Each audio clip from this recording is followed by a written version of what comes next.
네, 오늘도 시장은 명확한 방향성을 보여주지는 않고 있습니다. 그럼에도 불구하고 코스피, 코스닥 양 지수가 모두 강보합권 유지는 하고 있는데 여전히 수급이 부재한 점이 아쉬운 점으로 꼽히고 있습니다.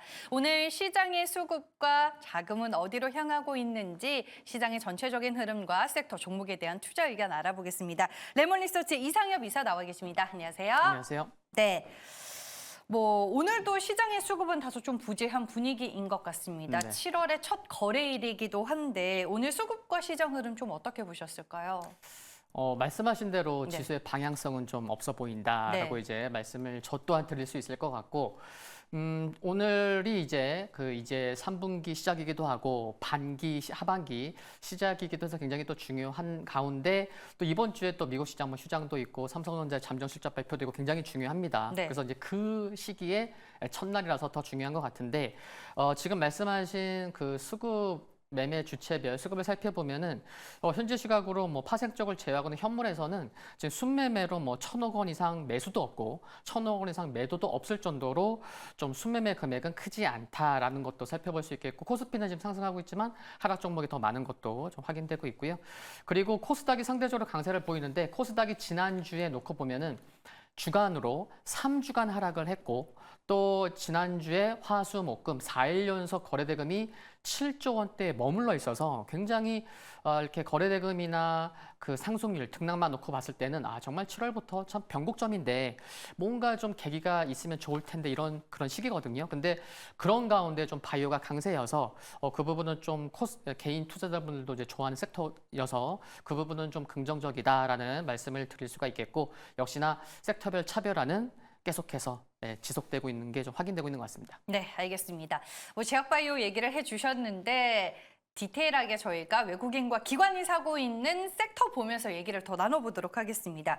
오늘 외국인과 기관도 솔직히 제약바이오에 집중은 하고 있습니다. 그 외의 섹터를 봤을 때는 어떤 특정 섹터보다는 저는 수급 부재 때문인지 개별 종목을 좀 외국인과 기관 모두 매수한다 이런 느낌을 좀 많이 받기는 했는데 오늘 매수하는 섹터의 특징 어떻게 보셨을까요? 네, 오늘은 정말 섹터 한두 개만 뽑자면은 그냥 바이오를 뽑을 수 있을 것 같다라는 말씀을 좀 드리고 싶고요. 반도체도 있고요. 네, 소부장 쪽도 있습니다. 그래서 CXL 쪽 보면은 이제 삼성전자가 CXL만큼은 좀 앞서 나가고 그런 의지도 좀 알 수가 있어서 이제 상용화를 앞두고 있다는 거. 그래서 7월 초에는, 그러니까 이번 달 빠르면은 이번 주에도 뭔가 좀 나올 수도 있을 것 같고, 그래서 7월 초에 CXL 양산용 검사 장비 판입 전망 기대감에 오킨스 전자, 또 엑시콘, 네오셈 등 상승하고, 네오셈은 근데 지난주부터 좀 움직인 게 있어서 좀 미리 이런 일정을 앞두고 좀 움직인 게 아닌가라는 생각해 볼 수 있을 것 같고요. 바이오도 금리나 기대감 하반기에 1회인지 2회인지 그것보다는 일단 인하한다는 거, 그거에 초점을 맞춰볼 수 있을 것 같고, 비만 치료제는 계속해서 관심은 필요한 것 같습니다. 미국 시장에서 일라릴리 지금 5일선 따라서 움직이고 있고요. 노보노디스크 조정 나오면 21선에서 반등, 또 조정 나오면 21선에서 반등, 그래서 합쳐서 지금 1,800조 원이 넘어요. 그리고 후발주자, 이제 주 1회가 아니고 월 1회 투약을 할 수 있는 임상을 하고 있는 후발주자 암젠이 또 이제 하반기에 또 임상 기대감이 있어서 이 부분이 또 이제 임상 결과가 잘 나온다고 하면은 또 비만 치료제 또 큰 모멘텀이 될 수 있기 때문에 이렇게 제약바이오 쪽에서도 좀 비만 쪽은 오늘도 매우 강하긴 한데 계속해서 관심 필요한 것 같고, 하반기 첫날에 강한 섹터이긴 만큼 많은 분들이 그래 오늘 강해? 그럼 하반기 좀 계속해서 관심 필요하다고 뭔가 이렇게 시그널을 주는 게 아닌가? 이런 생각까지도 해볼 수 있는 그런 강한 흐름이라서 좀 기대해 볼 수 있는 것 같습니다. 제가 이제 예전에 6월이었을 때 기억이 나는 게 6, 7월에는 좀 제약바이오를 계속 봐야 된다 이런 얘기를 들었던 게 오늘 이제 갑자기 딱 떠오르더라고요. 7월은 좀 제약바이오 섹터를 우리가 집중해서 봐도 괜찮은 달일까요? 그러면? 비만 치료제 포함해서 이제 다른 제약바이오 섹터까지. 네, 관심 필요한 것 같고, 그래요? 오늘이 이제 3분기 첫날, 하반기 첫날, 그리고 코스닥이 아까도 말씀드렸지만 거래대금도 그렇고 3주간 하락하고, 그래서 코스닥에서 뭔가 변곡점이었는데 여기서 뭔가 계기가 돼서 지수가 상승을 한다면 그 지수 상승에 중요하게 역할을 해주는 섹터가 뭘까? 근데 그게 오늘은 좀 바이오여서 또 비만이어서, 근데 비만이 지금 말씀드렸던 모멘텀이 지금 단기적인 모멘텀이 아니거든요. 하반기 계속 관심이 필요한 부분이 있기 때문에 지금 말씀드렸듯이 앵커님께서도 공감하시는 것 같고, 네, 계속해서 관심 필요한 것 같습니다. 네, 알겠습니다. 제약 바이오 얘기는 궁금해하시는 개인 투자자분들이 오늘 많을 것 같아서 뒤에 가서 조금 더 자세히 한번 해보도록 할 거고요. 이번에는 수급 특징 종목으로 가보겠습니다. 네, 현대글로비스 외국인 매수 상위 종목에 올라와 있습니다. 지난주에 인베스터 데이를 이제 사상 처음으로 개최를 했었고 주주 네. 환원 정책과 함께 뭐 재무 계획을 발표를 했는데 솔직히 지난주 금요일에는 주가가 갔다가 말았거든요. 근데 네. 오늘 이제 이렇게 주가가 다시금 반응을 하는데 이제 와서 왜 주가가 강한 건지 그와 더불어서 지금 매수하기에 현대글로비스의 매력도는 어느 정도라고 보시는지. 네, 질문이 두 개인 거죠. 네, 맞아요. 아, 네. 지난주 금요일 날 좀 하락했음에도 불구하고 네. 조금 쉬어가려나 하는 그런 찰나에 오늘도 상승한다는 거는 더 갈 의지가 있구나. 이렇게 그만큼 이제 매수세가 몰리는구나라고 볼 수 있을 것 같고 뭐 너무나 뭐 당연한 말씀이지만 그리고 이제 주가 자체가 워낙 밸류에이션이 여전히 저평가되어 있기 때문에 올라왔지만 여전히 많은 투자자분들이 관심을 갖고 있는 게 아닐까 싶고 말씀해주신 대로 이제 뭐 사상 처음으로 이제 그런 이제 뭐 투자자들이 관심을 가질 수 있는 그런 이제 데이도 있었는데 중요한 게 뭐 2030년에 제시했었던 뭐 매출이나 영업이익을 보면은 이게 2024년이죠. 그럼 6년 후죠. 그러면 2014년, 2017년, 18년도부터 한 최근 과거의 6년 동안의 매출과 영업이익 흐름을 살펴봤을 때는 회사에서 제시한 그런 매출과 영업이익이 어렵지 않아 보여요. 오. 네, 어렵지 않아 보이는데 중요한 건 뭐냐면은 무중도 발표했죠.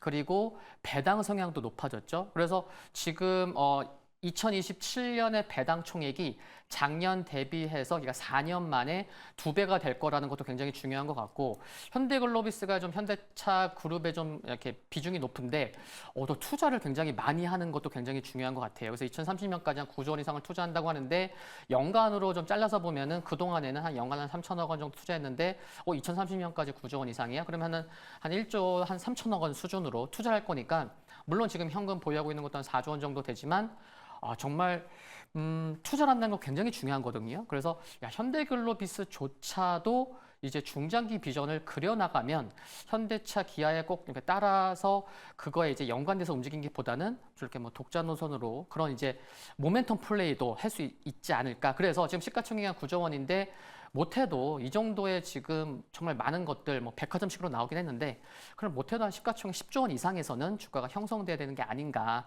그래서 뭐 단기적으로는 뭐 좀 주춤할 수 있어도 속도적으로 나온다고 할 수 있어도 기본적으로는 일단 10조 원 이상에서는 주가가 형성돼야 되는 게 아닌가. 그래서 여전히 밸류에이션은 저평가돼서 관심 가져봐도 되겠다.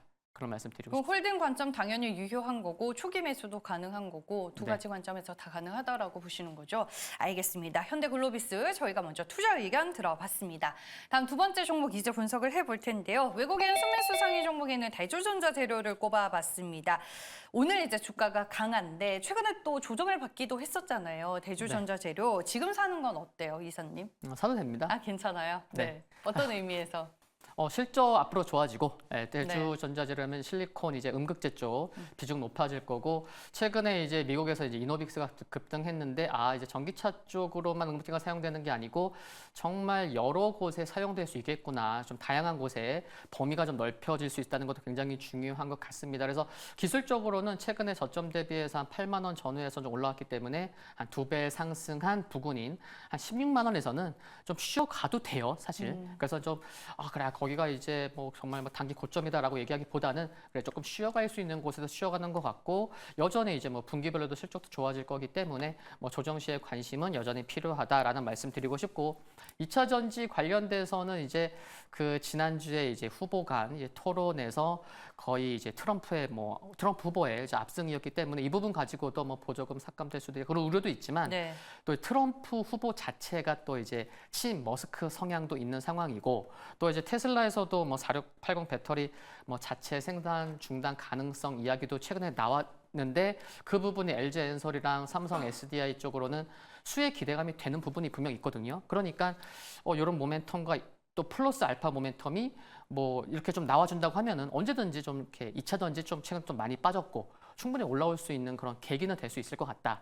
라고 이제 볼 수 있을 것 같아요. 아니 지금 개인 투자자분들 사이에서 2차 전지가 2자 전지로 불리더라고요. 그만큼 이제 계좌에서 가장 큰 손실을 기록하고 있는 섹터가 2차 전지다 보니까 힘들어하시는 분들이 많은데 일단 좀 터닝 포인트가 될 수 있는 여지가 남아 있다라고 말씀을 해주시는 거네요. 2차 전지는. 네, 근데 이제 뭐 추세적인 상승이 진짜 이제 시작이다. 네. 라고 이제 확답드리기는 어렵고 왜냐면은 지금 시장에서도 와, 섹터 순환매가 굉장히 빠르고 네. 그리고 이제 강한 섹터가 또 실적까지도 뒷받침되는 섹터가 강하기 때문에 지금 시장에서는 뭐 자금도 제한적이고 그러면은 2차 전지로 좀 강하게 매수세가 몰리면 좋을 텐데 여전히 괜찮은 섹터가 있다 보니까 계속해서 섹터 간 경쟁을 해야 되는 입장이기 때문에 뭔가 실적에서도 뭔가 좀 큰 모멘텀이 좀 나와준다면 그때는 좀 더 지금보다는 조금 뭐 자신감 있게 말씀드릴 수 있을 것 같아요. 그러니까 뭐 손실폭이 지금 한 2차 전지 관련주로 한 40% 된다 그러면은 굳이 손절하지 말고 네네. 좀 다음 턴에 기다리자 이 말씀 해주시는 거죠? 네. 알겠습니다. 대조전자 재료와 함께 2차 전지 섹터 살짝 여쭤봤습니다. 다음은 이제 외국인 기관 순매수 종목을 통틀어서 오늘 뭐 제약바이오 집중이 되고 있다라고 말씀드렸는데 지금 셀트리온, 오스코텍, 에이비엘 바이오가 들어가 있어요. 오늘은 이제 뭐 전체적으로 비만 치료 관련주들이 시장을 주도하고는 있지만 이 세 가지 종목 중에 우선순위를 정해 본다면 어떻게 보시는지 아니면은 이 세 종목 외에 나는 더 좋게 보는 제약바이오주가 있다 하면 또 소개를 해주시면 좋을 것 같아요. 네, 오스코텍이 또 저점 대비해서 또 2배 상승한 자리가 또 4만 원이에요. 그래서 네. 또 쉬어갈 수 있을 자리까지 그냥 한 번에 뭐 조정 없이 올라왔다는 거 뭐 살짝 기술적으로는 좀 부담될 수 있어서 모멘텀은 뭐 여전하지만 그래서 오스코텍을 뭐 3개의 종목에서 꼽자면은 조금 가장 뒤쪽으로 좀 보내고 싶고 네. 뭐 ABL 바이오가 이제 가장 먼저 이렇게 좀 순위를 좀 이렇게 가장 먼저 뭐 괜찮다라고 이제 말씀을 드리고 싶은데 ABL 바이오는 이번 주 일정도 있습니다. 7월 3일이니까 이제 이틀 후에 애널리스트 간담회와 함께 온라인 간담회까지 있다는 거 또 이제 아시겠지만 바이오들 조금 이제 쉬엄쉬엄이었지만 또 일정에 또 민감하게 움직일 수 있거든요. 그래서 이번 주에 일정이 있다는 것도 중요한 것 같고 그리고 이제 두 번째로는 이제 뭐 셀트리온 최근에 좀 이렇게 기술적인 흐름 보면은 뭐 다중바닥을 좀 다졌고 200일선까지 하락했어요. 일봉상에서. 그래서 200일선에서 반등이 나온다는 것 자체 앞으로 또 실적 개선 기대감 그래서 이렇게 순위를 이렇게 매기겠고 네. 뭐 한 종목 또 이제 추가로 말씀드린다고 하면은 퓨처캠 을 말씀드리고 싶어요. 그래서 기술적으로는 퓨처캠이 최근에 한 17,000원 수준까지 올라왔다가 좀 기술적으로 뭐 조정 나왔다가 그런데 더 쉬어도 되거든요. 기술적인 흐름상으로는. 근데 굉장히 또 빨리 올라오고 있더라고요. 그래서 지금 보면은 뭐 치매 치료제 뭐 진단 쪽으로 매출 확대 기대감도 있고 전립선암 치료제 임상 기대감도 하반기에 있기 때문에 지금 퓨처캠 뭐 방사선 관련된 모멘텀도 있고 모멘텀이 정말 많습니다. 그래서 퓨처캠도 뭐 이렇게 바이오 쪽에 관심이 많이 가지신 투자자라면 뭐 관심 계속 필요한 것 같습니다. 아무래도 이제 제약바이오주 덜 오른 종목 중에 찾고자 하는 개인 투자자분들이 계실 것 같아서 제약바이오주 안에서 대안이 될 만한 종목까지 여쭤봤습니다. 총 이제 수급 특징 종목 8개 후보가 있는데 이 중에서 가장 탑픽으로 꼽는 종목이 뭘까요, 이사님? 네, 개인적으로 뭐 바이오 정말 많이 좋아하는데 네. 그래서 바이오를 오늘은 제외하고 네, SOP 옛 아프리카 TV를 뽑아봤습니다. 네. 네, 그래서 요거를 말씀드린 이유는 그 트위치 TV가 한국 철수된 게 워낙 뭐 많이 접해 보셨으니까 이게 진짜 큰 모멘텀이 됩니다. 1분기 영업이익만으로도 트위치 TV가 철수가 돼서 전년 동기 대비해서 180억 원 이상이 플러스가 됐거든요. 그래서 이 부분 철수한 것만으로도 모멘텀이 됐기 때문에 주가가 좀 오른 부분도 있지만 그것만으로 더 이제 모멘텀이 있다는 거죠. 지난달 5일에는 그 태국에 이제 또 론칭을 했습니다. 이제 스트리밍 관련돼서. 근데 그 이제 태국이 또 이쪽 또 e스포츠 관련돼서 인기가 높은 나라이기 때문에 이쪽으로도 또 중장기 모멘텀이 지난 6월 달에 생겼다. 한 달밖에 안 됐다. 실적에 또 잡힐 수 있겠구나 중요한 것 같고요.